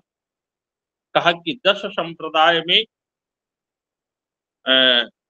निर्विशेष माने अद्वैतवाद है, भेदाभेदवाद है, विशिष्टाद्वैतवाद है, द्वैतवाद है, वेदांत परिजात है और शैव विशिष्टाद्वैत है, वीर शैव विशिष्टाद्वैत है, शुद्धाद्वैत है, अविभाग अद्वैत है, अचिंत भेदाभेदवाद है।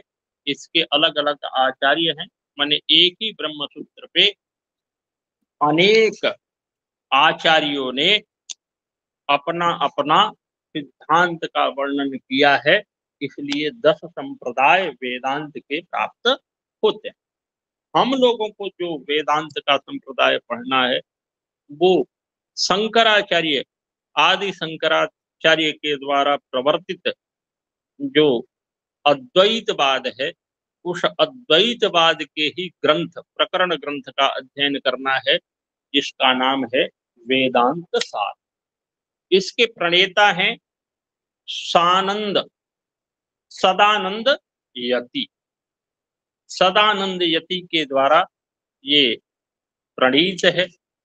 ये प्रकरण ग्रंथ होने के कारण इसमें बहुत सारी चर्चाएं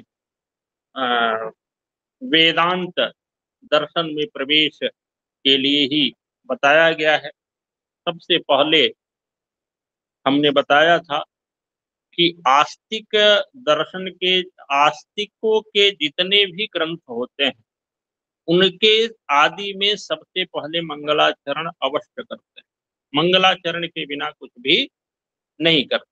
हम लोग विवाह शादी भी करते हैं तो विवाह शादी में भी कोई सामान खरीदना होता है या कार्ड छपवाना होता है तो उसमें श्री ओम जय जगन्नाथ ये कुछ ना कुछ लिखते हैं।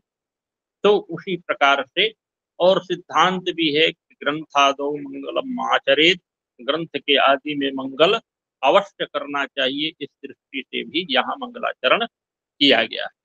अखंडम सच्चिदानंदम अवांग मनस गोचरम आत्मानम अखिलाधारम आश्रये अभीष्ट सिद्धये। अहम सदानंदः, मैं सदानंद अभीष्ट की सिद्धि के लिए यह वेदांत सार नामक ग्रंथ कर रहा हूं। तो कहा कि किस अखंडम सच्चिदानंदम अवांग मनस गोचरम, कहा कि जो अखंड है, अखंड ब्रह्म है, जो सच्चिदानंद स्वरूप ब्रह्म है, अवांग मनस गोचर है, जो वाणी और मन के द्वारा इंद्रियों और मन के द्वारा वाणी मन और इंद्रियों के द्वारा जो जाना नहीं जा सकता है, जो संपूर्ण विश्व का आधार है, अखिला आत्मानम अखिलाधारम, अखिल विश्व का आधार है, उसका आश्रय लेकर मैं सदानंद वेदांत सार नामक ग्रंथ का आरंभ कर रहा हूं। और भी मंगलाचरण है, उसकी चर्चा हम नहीं कर पाए। कहा कि शंकराचार्य के द्वारा जो भाष्य लिखा गया बादरायण व्यास विरचित सूत्रों पे, उस सूत्र भाष्य का नाम है शारीरिक भाष्य। कहा कि शारीरिक भाष्य वाला जो अद्वैत वाद है, अद्वैतवाद के शास्त्र में प्रवेश कराने के लिए इस ग्रंथ की रचना की गई। कहा कि देखिए, कोई भी ग्रंथ जब हम पढ़ते हैं तो उसमें अनुबंध चतुष्टय का हम प्रयोग करते हैं। अनुबंध चतुष्टय है क्या? कहा कि अनुबंध चतुष्टय उसे कहते हैं कि इस शास्त्र को पढ़ने का अधिकारी क्या है, कौन है।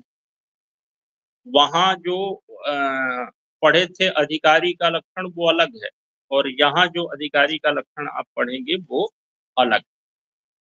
कहा कि ब्रह्मसूत्र अगर हमको पढ़ना है तो ब्रह्मसूत्र में अधिकारी कौन है, ब्रह्मसूत्र को पढ़ने का अधिकारी कौन?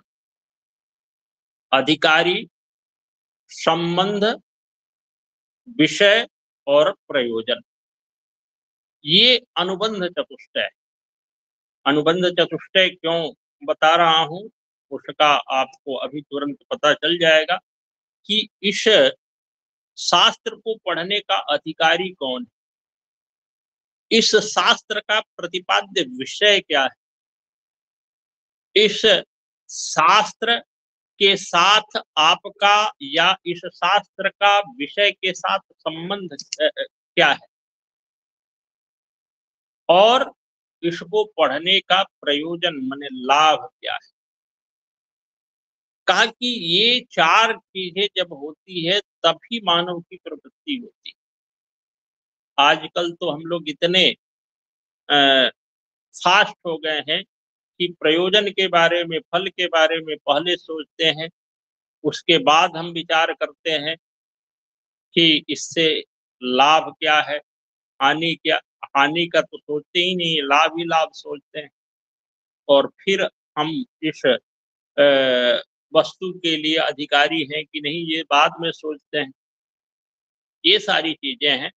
तो ग्रंथ में प्रवृत्ति पाने के लिए, ग्रंथ पढ़ने की योग्यता आपके अंदर है कि नहीं, ये शास्त्र पढ़ने की योग्यता है कि नहीं, उसके लिए चार चीजें आवश्यक हैं: अधिकारी, विषय, संबंध और प्रयोजन। ये जैसे जैसे आएगा हम आपको लक्षण बताते रहेंगे। कहा कि सबसे पहले ब्रह्मसूत्र का जो शुरुआत हुआ वो शुरुआत करते हुए कहते हैं अथा तो ब्रह्म जिज्ञासा। देखिए, जैमिनी का जो सूत्र हम पढ़ रहे थे मीमांसा में, वहां था अथा तो धर्म जिज्ञासा, यहाँ शब्द है अथा तो ब्रह्म जिज्ञासा। अथ अतः ब्रह्म जिज्ञासा, ब्रह्म की जिज्ञासा हमको करनी चाहिए। कहा कि ब्रह्म की जिज्ञासा कौन कर सकता है, तो यहाँ अथ शब्द का अर्थ किया अनंतर्य, यानी साधन चतुष्टय के संपन्न हो जाने के बाद ही व्यक्ति ब्रह्म की जिज्ञासा करने में सक्षम है, समर्थ हो सकता है। ये देखिए, अनुबंध चतुष्टय अभी बताए, साधन चतुष्टय अलग है, अनुबंध चतुष्टय अलग है और साधन चतुष्टय अलग। साधन चतुष्टय भी जब समय आएगा अभी तो हम आपको बताएंगे। कहा कि वेदांत, ये वेदांत सार का प्रारंभ करते हुए सदानंद जी शुरू में लिखते हैं, वेदांतो नाम उपनिषद प्रमाणम। वेदांत उपनिषद प्रमाण के रूप में जहां स्वीकार किए गए हैं, ऐसे वेदांत दर्शन का वेदांतो नाम उपनिषद प्रमाणम तद उपकारिणी शारीरिक सूत्रादीन। कहा कि शारीरिक, शंकराचार्य द्वारा जो विरचित शारीरिक सूत्र है वह उपनिषदों की व्याख्या करता है, और उपनिषद ही प्रमाण के रूप में स्वीकार किए गए हैं वेदांत दर्शन।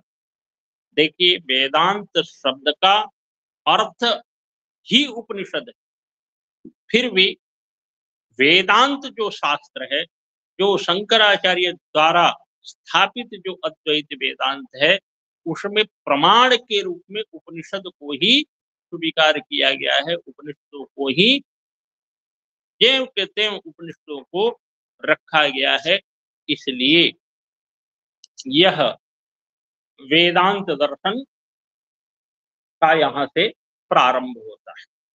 कहा कि हमने बताया था कि 4 प्रकार के अनुबंध चतुष्टय, अनुबंध चतुष्टय माने 4 अनुबंध होते हैं। उसमें से सबसे पहला हमने बताया था अधिकारी।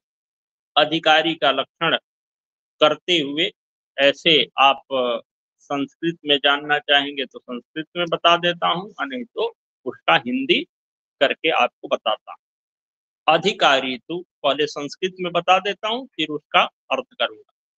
अधिकारी तो विधिवत अधीत वेद वेदांगत्वेन अपाततो अखिल वेदार्थो अस्मिन् जन्मनि जन्मांतरे वा काम्य निषिद्ध वर्जन पुरस्सरम नित्य नैमित्तिक प्रयाश्चितोपासनानुष्ठानेन निर्गत निखिल कलमशतया नितांत निर्मल स्वांतः साधन चतुष्टय संपन्न प्रमाता अधिकारी। कहा कि ये अधिकारी का लक्षण है, यानी जिसने विधिवत विधि पूर्वक वेद और वेदांग, वेद 4 वेद और 6 वेदांग, वेद 4 हैं और 6 वेदांग हैं। व्याकरण कल्प ज्योतिष निरुक्त ऐसे करके 6 वेदांग हैं। कहा कि जिसने 6 वेदांगों सहित 4 वेदों का अध्ययन विधि पूर्वक कर लिया है, और करने से कहा कि केवल अध्ययन ही नहीं किया है, अर्थ भी उसका जान लिया। केवल अध्ययन कर लेने से, मंत्र रट लेने से काम नहीं चलने वाला है। विधि पूर्वक जिसने 6 वेदांगों सहित वेदों का अर्थ सहित अध्ययन कर लिया है, वो चाहे इस जन्म में किया हो और चाहे पूर्व जन्म में किया हो। इस जन्म में किया हो तो अच्छी बात है, नहीं किया हो तो पूर्व जन्म में किया हो। और दूसरा, काम्य कर्म का परित्याग किया हो, निषिद्ध कर्म का परित्याग किया हो, नित्य कर्म, नैमित्तिक कर्म, प्रयाश्चित कर्म और उपासना कर्म का पालन करता हो, काम्य कर्म का निषेध किया हो। काम्य और निषिद्ध माने काम्य और निषिद्ध कर्म का परित्याग कर दिया हो, और नित्य नैमित्तिक प्रयाश्चित और उपासना कर्म का अनुष्ठान करता हो।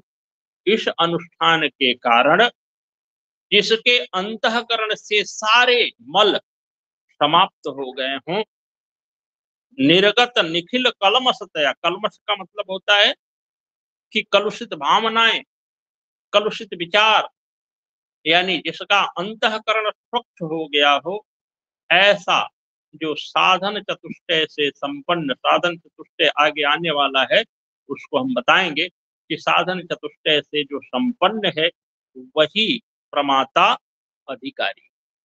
प्रमाता का मतलब अधिकारी।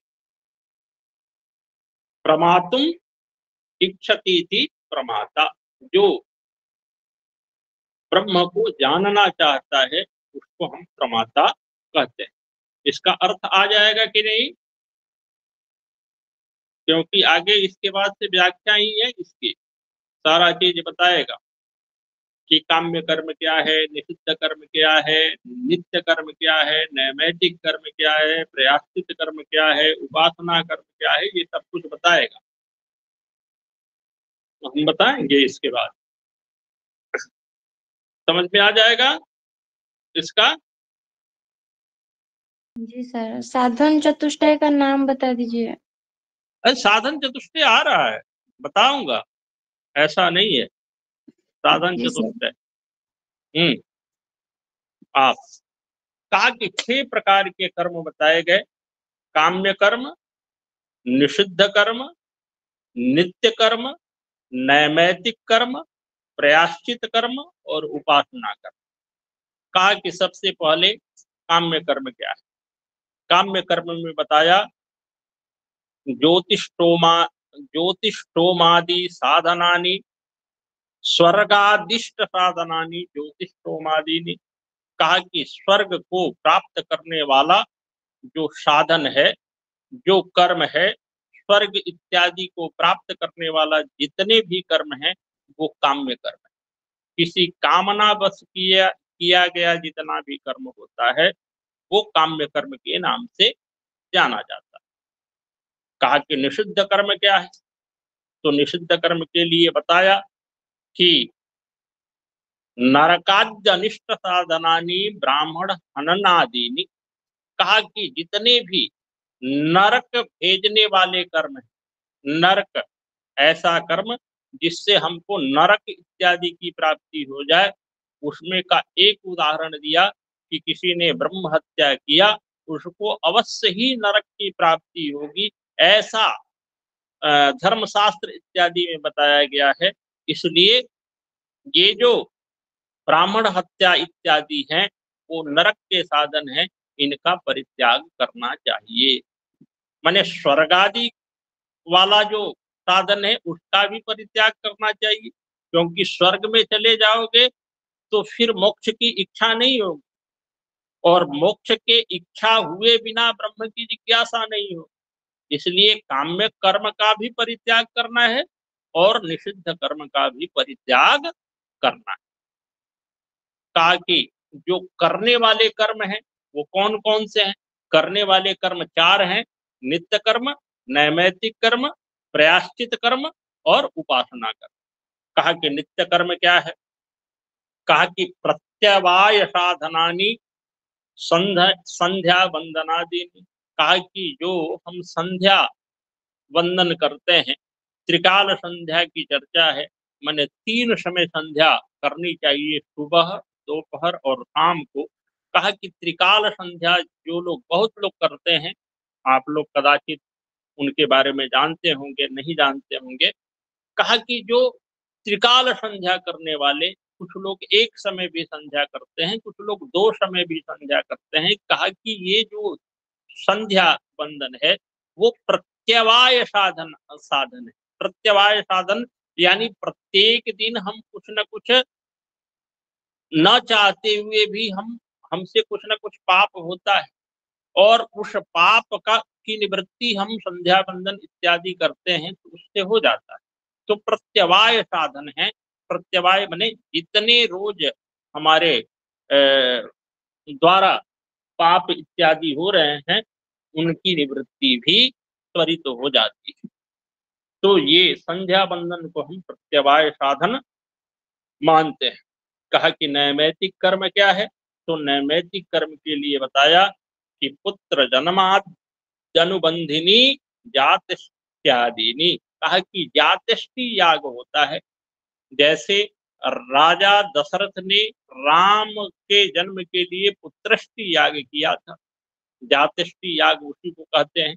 कहा कि पुत्र की कामना है और पुत्र की कामना के पूर्ति के लिए हमको पुत्र हो जाए, अच्छा पुत्र हो जाए।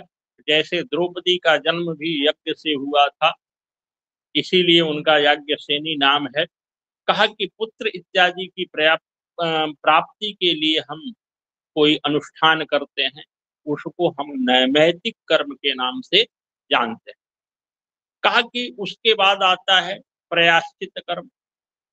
कहा कि प्रायश्चित कर्म, कहा कि जो हमारे पाप, जितने भी पाप हुए हैं उन पाप को क्षय करने के लिए कृत्य चांद्रायण आदि जो व्रत है, कृत्य चांद्रायण आदि व्रत के बारे में कदाचित आप नहीं जानते होंगे। कहा कि चांद्रायण व्रत उसे कहते हैं कि जैसे जैसे चंद्रमा बढ़ता है वैसे वैसे हमको भोजन का परिमाण बढ़ाना। जैसे प्रतिपद है तो 1 ग्रास खाना है, 1 ग्रास माने एक बार मुंह में जितना आ जाए। जो द्वितीया है तो 2 ग्रास खाना है, तृतीया है तो 3 ग्रास खाना है। तो जैसे जैसे चंद्रमा बढ़ता है वैसे वैसे अपने भोजन, अपने ग्रास को बढ़ाना है, और जैसे जैसे चंद्रमा घटता है वैसे वैसे अपने ग्रास को कम करना है। ये सालों तक चलने वाला व्रत है। उसी तरह हम कोई व्रत इत्यादि करते हैं। कहा कि 13, कुछ लोग 13 का व्रत करते हैं, कुछ लोग एकादशी का व्रत करते हैं। ये जितने भी व्रत हैं वो सारे के सारे प्रयाश्चित कर्म के अंतर्गत आते हैं। कहा कि उपासना क्या है? कहा कि सगुण ब्रह्म की उपासना के लिए जो मानसिक व्यापार हम करते हैं, सांडिल्य विद्या का जप करते हैं। सांडिल्य विद्या एक प्रकार का अनुष्ठान है। कहा कि सांडिल्य विद्या की उपासना इत्यादि करते हैं, इसको हम ये उपासना कर्म करते हैं। फिर एक बार बता देता हूँ, काम्य कर्म स्वर्ग इत्यादि की प्राप्ति कराने वाला ज्योतिष होम, याग इत्यादि है, वह क्या है? काम्य कर्म है। और जो नरक इत्यादि की प्राप्ति कराने वाला ब्राह्मण हत्या इत्यादि है, वह निषिद्ध कर्म है। संध्या बंदन प्रत्यवाय के साधन वाला जो संध्या बंदन इत्यादि है, वह नित्य कर्म है। पुत्रष्टि याग इत्यादि वाला जो पुत्र की कामना से किया गया याग है, पुत्र की प्राप्ति के कामना से किया गया याग है, उसको हम नैमित्तिक कर्म कहते हैं। और कृच्छ चांद्रायण आदि जो व्रत हैं, वह उसको हम प्रयाश्चित कर्म कहते हैं। और जो सगुण ब्रह्म की उपासना के लिए मानसिक व्यापार रूपी सांडिल्य विद्या इत्यादि का जप करते हैं, सांडिल्य विद्या इत्यादि का पाठ करते हैं, उसको हम उपासना कर्म कहते हैं। समझ में आ जाएगा आसिबा? सर। हाँ। कहा कि ये जितने भी हमने कर्म बताया, काम्य, निषिद्ध, नित्य, नैमित्तिक, प्रयाश्चित और उपासना, इसका मुख्य उद्देश्य बुद्धि को शुद्ध करना है, बुद्धि को पवित्र बनाना। कहा कि ये जितने भी कर्म हमने बताया, उनका उद्देश्य बुद्धि को शुद्ध करना है, क्योंकि बुद्धि शुद्ध होगी तभी हमारे अंदर के जितने भी कलमश हैं, जितने भी दोष हैं, वो दोषों की निवृत्ति होगी।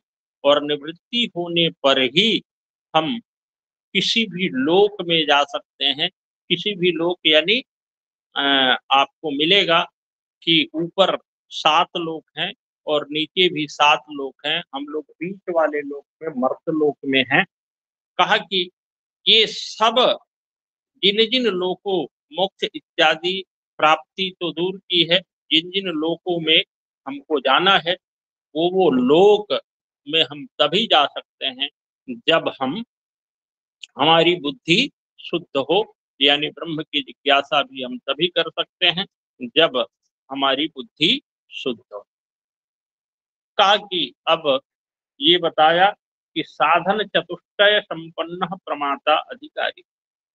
कहा कि साधन चतुष्टय से संपन्न जो प्रमाता है, उसी का नाम अधिकारी है। कहा कि साधन चतुष्टय है क्या? साधन चतुष्टय बता दो। कहा कि साधन चतुष्टय में पहला जो साधन है, नित्यानित्य वस्तु विवेक, पहला साधन है। दूसरा साधन है इहा मूत्र फल विराग। और तीसरा साधन है समदमादि सत समापत्ति। और चौथा साधन है मुमुक्षुत्व, माने मोक्ष प्राप्त करने की इच्छा। कहा कि पहला साधन नित्यानित्य वस्तु विवेक। कहा कि पहले साधन पर जब हम ध्यान देते हैं, कहा कि ये विचार करना आवश्यक है कि नित्य क्या है, अनित्य क्या है। कहा कि वेदांत के दृष्टि से जब हम विचार करते हैं, तो वेदांत के दृष्टि में एक ही नित्य है, यानी ब्रह्म नित्य है, ब्रह्म ही वस्तु है। और उससे अतिरिक्त, ब्रह्म से अतिरिक्त जो कुछ भी है, वो सब कुछ अवस्तु है और अनित्य है। इसीलिए कहा गया कि ब्रह्म सत्यं जगन मिथ्या। कहा कि ब्रह्म ही नित्य है, ब्रह्म ही सत्य है, ब्रह्म ही वस्तु है। ब्रह्म से अतिरिक्त हम सब जितने भी हैं वो सब के सब अनित्य है, अवस्तु है। और इसीलिए सबसे पहला जो कारण बताया कि नित्यानित्य वस्तु विवेक होना चाहिए। विवेक का मतलब ज्ञान होना चाहिए, विशेष ज्ञान होना चाहिए कि नित्य क्या है और अनित्य क्या है। ताकि ये तो शास्त्र के दृष्टि से हमने बताया, लेकिन संसार में भी हमको ये सोचना चाहिए कि कर्तव्य क्या है, अकर्तव्य क्या है, करने हमारे करने योग्य क्या है और हमारे न करने योग्य क्या है। कहा कि जब तक हमको ये ज्ञान नहीं होगा तब तक हमारा आपका विकास संभव नहीं है। तो कहा कि साधन चतुष्टय संपन्न होने का सबसे पहला जो कारण बताया, वो कारण बताया नित्यानित्य वस्तु विवेक। यानी नित्य एक है और उससे भिन्न जितने भी संसार में दिखने वाले वस्तु हैं वो सारे के सारे अनित्य। कहा कि दूसरा कारण दूसरा जो साधन चतुष्टय का भेद है, इहा मूत्र फल विराग। कहा कि इहा माने इस संसार में प्राप्त होने वाले वस्तु, और आमुत्र का मतलब होता है कि स्वर्ग आदि जो परलोक में प्राप्त होने वाले विषय, माने इस संसार में प्राप्त होने वाले विषय और स्वर्ग आदि में प्राप्त होने वाले विषय, ये आमुत्र विषय। कहा कि यहाँ उदाहरण भी आप देख सकते हैं, स्रक चंदन वनित आदि विषय भोगाना। माने स्रक का मतलब हार, माला, स्रक माने माला, चंदन यानी जो हल्दी और दूध चंदन का लेपन हम करते हैं सुंदर लगने के लिए, क्रीम इत्यादि का लेपन करते हैं, और वनिता माने स्त्री। कहा कि संसार सामान्य रूप से हमको लेना है कि संसार में जितने भी प्राप्त होने वाले विषय हैं वो इहलौकिक विषय। अमूत्र विषय यानी वेद आदि के द्वारा जो बताए गए परलोक के विषय, स्वर्ग इत्यादि, वो सब क्या है, अमूत्र विषय है। यहाँ मूत्रार्थ, अर्थ का मतलब है विषय। फल विराग, फल के प्रति आप लोगों ने गीता में कदाचित सुना होगा कि अर्जुन को भगवान कृष्ण समझाते हुए कहते हैं कि कर्मण्येवाधिकारस्ते मा फलेषु कदाचन, तुम कर्म करो अर्जुन, फल की चिंता मत करो। कहा कि तुम्हारा फल पे कर्म पे अधिकार है, फल पे अधिकार नहीं है। उसी तरह यहाँ भी बता रहे हैं कि फल विराग, फल भोग विराग। कहा कि कर्म तो करना है, कर्म का परित्याग नहीं करना है। बहुत लोग ये सोच करके कहते हैं कि कर्म करने से दोष हो रहा है इसीलिए हम कर्म ही नहीं करेंगे। कहा कि कर्म का परित्याग नहीं करना है, कर्म के फल का परित्याग करना है, फल के प्रति हमारी विरक्ति होनी चाहिए। तो इसीलिए कहा कि यहाँ मूत्र फल विराग। विराग का मतलब वैराग्य, यानी न अच्छा हो तो हमको कुछ लेना देना है, न बुरा हो तो कुछ लेना देना है। तो कहा कि यहाँ मूत्र फल विराग। उसके बाद आया श्रम दमादि सट समापत्ति। कहा कि इसमें 6 चीजें हैं, श्रम, दम, उपरति, तितिक्षा, हाँ, श्रम, दम, उपरति, तितिक्षा और समाधान और श्रद्धा, ये 6।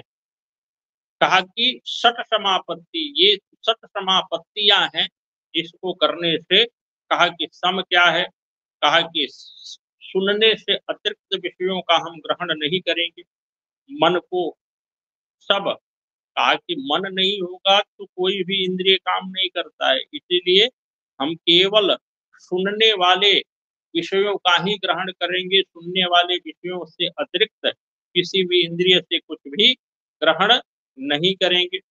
उसके बाद से दम, सम के बाद से दम आता है। दम का अर्थ है कि बाह्य इंद्रियों से किसी भी विषय का ग्रहण नहीं करेंगे। उपरति, अगर हम अपने इंद्रियों को रोक लिए हैं तो फिर विषयों के प्रति इंद्रियों को नहीं जाने देंगे। तितिक्षा, शीत और उष्ण का माने परस्पर विरोधी का सहन करना ही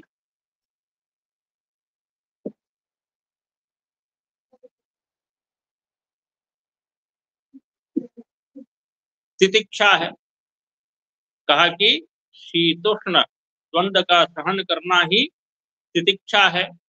और समाधान, समाधि लगना ही समाधान है। और श्रद्धा, गुरु के बताए गए उपदेश का श्रवण करना, मनन करना, निधिध्यासन करना, ये विश्वास है। गुरु उपदिष्ट दिष्ट वाक्येषु विश्वासः श्रद्धा, गुरु के द्वारा बताए गए सब कुछ पे उपदेश करना ही ये श्रद्धा है। और मुमुक्षुत्व श्रद्धा है। और चौथा जो साधन है वह है मुमुक्षुत्व, माने मोक्ष प्राप्त करने की इच्छा। कहा कि सब कुछ हो, अगर मोक्ष प्राप्त करने की इच्छा न हो तो ये सब कुछ बेकार है। कहा कि मोक्ष प्राप्त करने की इच्छा होगी तभी जाकर के ब्रह्म की जिज्ञासा संभव है। कहा कि यह वेदांत का ज्ञान उसी को देना चाहिए। कहा कि जिसका चित्त शांत हो, जो जितेंद्रिय हो, जो दोषों को, अपने दोषों को जानता हो, जो गुणों के द्वारा युक्त हो, उसी, और अंत में वो मुमुक्षु हो, यानी मोक्ष प्राप्त करने का इच्छा रखता। कहा कि यह जो ज्ञान है प्रशांत चित्त वालों को दो, जिसने अपनी इंद्रियों पर विजय प्राप्त कर लिया है उनको दो। जो अपने दोषों को जानता हो, जानेंगे दोष को तभी तो दोष की निवृत्ति करेंगे। दोषों को जानता हो उनको दो।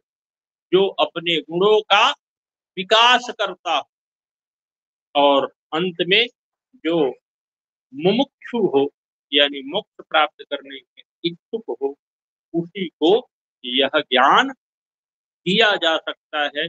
और उसी को ज्ञान देने पर, ब्रह्म का ज्ञान दोगे तो उसी को मोक्ष की प्राप्ति होगी। इस प्रकार से ये साधन चतुष्टय संपन्न प्रमाता अधिकारी ने बताया। अब इसके बाद से संबंध क्या है, विषय क्या है, प्रयोजन क्या है, ये अब हम कल चर्चा करेंगे। आप लोगों को कोई जिज्ञासा हो, कुछ हो तो आप पूछ सकते हैं।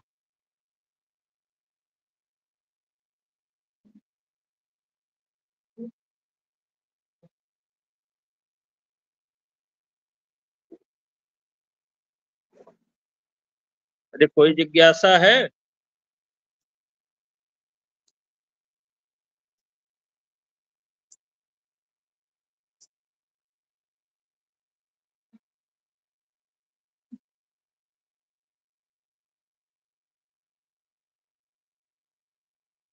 अरे कोई जिज्ञासा है तो पूछो।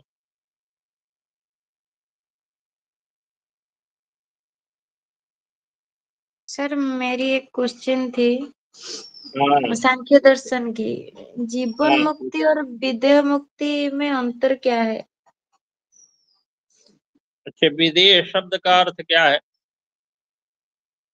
विदेह शब्द का अर्थ करोगे तो यही अर्थ आएगा कि विगतः देहः जस्य सः विदेहः, माने जो देह रहित है, जिसका शरीर समाप्त हो गया। अब आपको बता दूं, जैसे मान लो किसी की आयु 100 साल की है और उसने 50 साल में ही ज्ञान प्राप्त कर लिया, और ज्ञान प्राप्त करने से वह मुक्त हो गया, यानी कर्मों का जो फल है वो कर्मों का फल तो प्राप्त करेगा, लेकिन उसके अंदर किसी तरह का कर्म का दोष लगेगा नहीं, यानी कर्म का दोष उसका कुछ कर नहीं पाएगा, वो मुक्त है। जो कुछ भी कर्म कर रहा है वो अनासक्त भाव से कर रहा है। अनासक्त माने फल की चिंता से रहित होकर के कर्म कर रहा है। अब चूंकि उसकी आयु भगवान ने 100 साल की दी है, और ये आयु का निर्धारण पूर्व जन्म के कर्मों के आधार पर हुआ है, तो पूर्व जन्म के कर्मों के आधार पर हुआ है, भगवान ने लिख दिया है 100 साल की आयु, तो अब वो कम तो होगा नहीं, 100 साल वो जीवित तो रहेगा। तो 100 साल जीवित रहेगा, लेकिन 50 साल में ही वो मुक्त हो गया। तो ऐसे जो 50 साल उसका और आयु अवशेष है, उसमें वो जीवित रहेगा, उसको कहते हैं जीवन मुक्त। जीवित रहते हुए मुक्त हो जाना, इसका अर्थ है जीवन मुक्त। विदेह मुक्त उसे कहते हैं कि जब 50 साल और जो अवशेष बचा है उसके बाद वो मरेगा, क्योंकि जब जन्म लिया है शरीर, तो शरीर नश्वर है, तो उसकी मृत्यु होगी। तो मृत्यु होगी तो पुनः उसका दोबारा जन्म नहीं होगा। हम आप मरेंगे तो हम तो न जीवन मुक्त हैं, तो हम तो मरेंगे तो हमारा तुम्हारा जन्म होगा। लेकिन जो जीवन मुक्त है, अगर वो मरेगा, क्योंकि चूंकि उसको ज्ञान प्राप्त हो चुका है, तो ज्ञान प्राप्त हो चुका है तो उसके जो सूक्ष्म इंद्रियां हैं, माने सूक्ष्म शरीर है, वह प्रकृति में लीन हो जाएंगे, उनका पुनः जन्म नहीं होगा। तो जिनका पुनः जन्म नहीं होगा उसको हम कहते हैं विदेह मुक्ति। जो जीवित रहते हुए मुक्त हो गया उसको कहते हैं जीवन मुक्ति। समझ में आ जाएगा? जी सर। और कोई?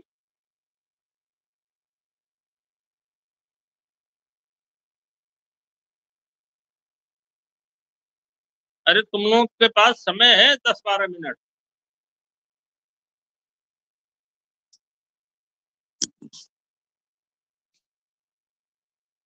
10 से 12 मिनट है, पूछ लो। हम्म।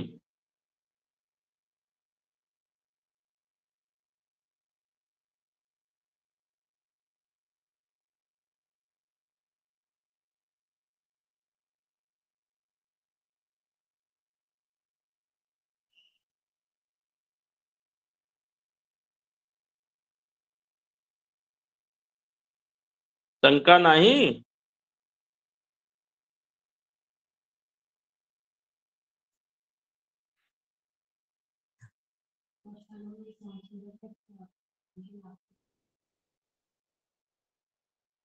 हरिओम।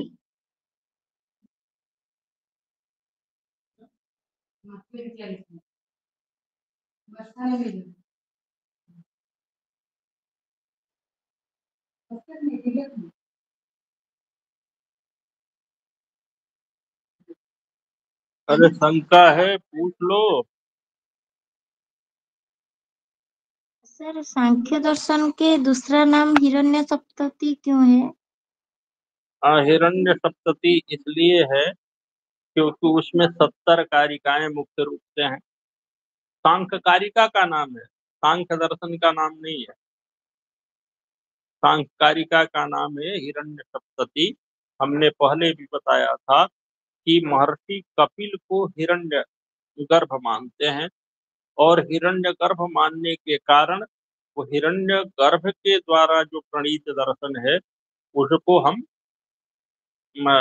आर्य, ये कारिकाओं में 70 कारिकाओं में विभक्त है, इसलिए उसको सप्तति, 70 का अर्थ होता है संस्कृत में सप्तति, और हिरण्य यानी कपिल के द्वारा विरचित है, इसलिए हिरण्य सप्तति उसको कहते हैं। आर्या सप्तति भी कहते हैं, हिरण्य सप्तति भी कहते हैं, सुवर्ण सप्तति भी कहते हैं।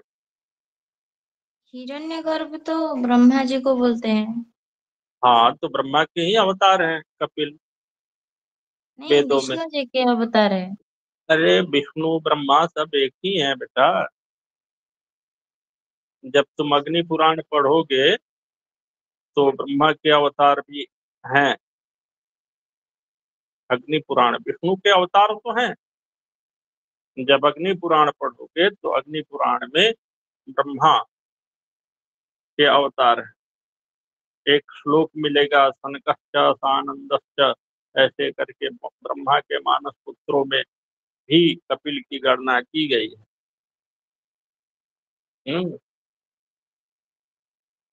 जी सर। और कोई शंका?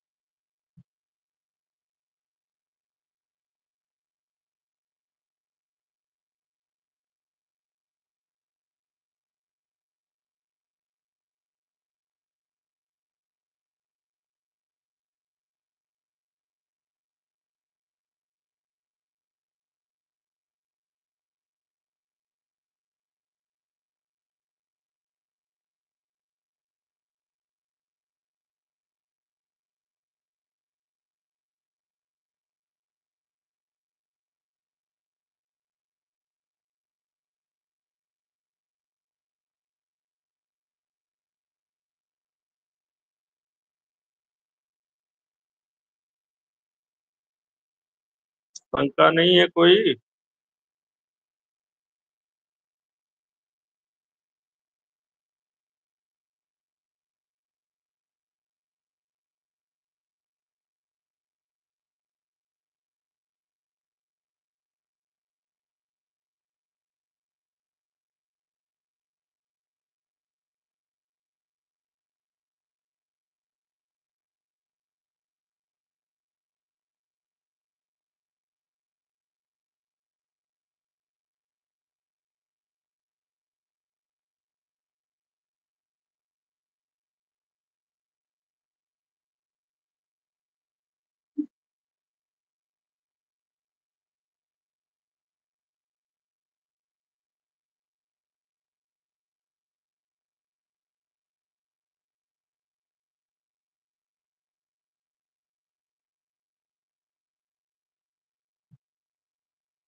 ठीक है, आज इतना ही क्लास रखते हैं। सबको बहुत बहुत धन्यवाद। प्रणाम सर।